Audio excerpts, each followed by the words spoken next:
c'est vrai, c'est vrai, Joachim Joubler, mais c'est pas parce que j'ai des facilités d'équitation, que j'ai des facilités d'élocution que je suis... Non, mon violon d'ingre, mon violon grince, mon dada, c'est la cuisine. La cuisine, d'ailleurs, ce n'est pas ce que l'on mange qui nourrit, mais ce que l'on digère.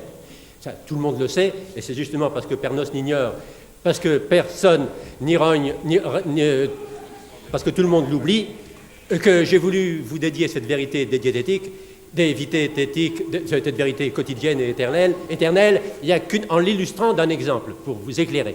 Il n'y a qu'une bonne façon, au fond, de faire le bœuf mitofond, le bœuf mitoron, le meuf, D'ailleurs, il y a certainement une erreur dans le mot français, voyez-vous, parce que les Italiens disent mirondone en couronne, et ils ont raison. Ils ont raison, puisqu'on dispose la bonne viande en couronne. Enfin bref, cette recette, elle est sans ça, essayez-la, c'est celle-ci. Ah ben, vous voyez, tout s'arrange. Alors vous commencez par consommer, vous commencez par émincer la viande. Vous savez, au couteau, pas à la râpe. 6 à 700 grammes de bon bœuf bouilli, de préférence un morceau que vous avez choisi vous-même chez votre boucher dans sa partie grassouillette. Pas du boucher, naturellement. Alors, vous débouchez aussi, vous émincez aussi, j'ai émincé et émincé, 3 ou cagnotrons, 3 ou cratognons, 3 ou 7 petits, vous savez, que vous mettez dans une sauteuse pour les faire blondir en compagnie d'un petit morceau de beurre. Et c'est 7 oignons de foudu. C'est toute cette fondue d'oignons que vous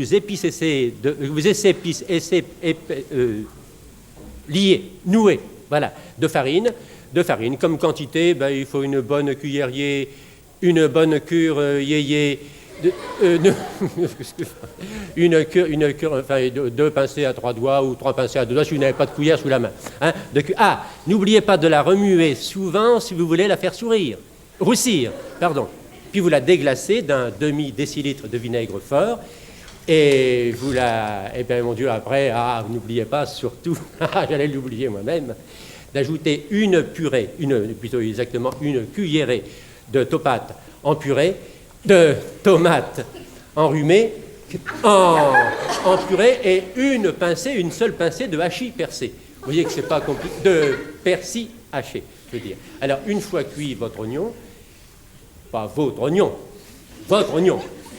disons vos oignons. C'est pas vos oignons, bien sûr. C'est vos oignons tout de même. Alors, autant vous garder votre oignon. Alors, votre oignon cuit, vous cuitez le bœuf.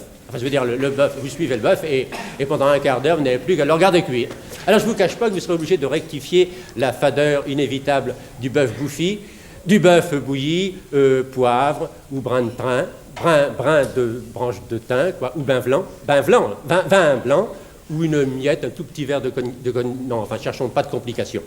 Car n'oublions jamais que ce sont les saveurs dans la déglutition, les saveurs premièrement qui glattent le fou, qui flattent le goût, et deuxièmement qui suscitent les organes digestifs. Vous savez, c'est cette double vertu digestive qui fait que nous mirotons, le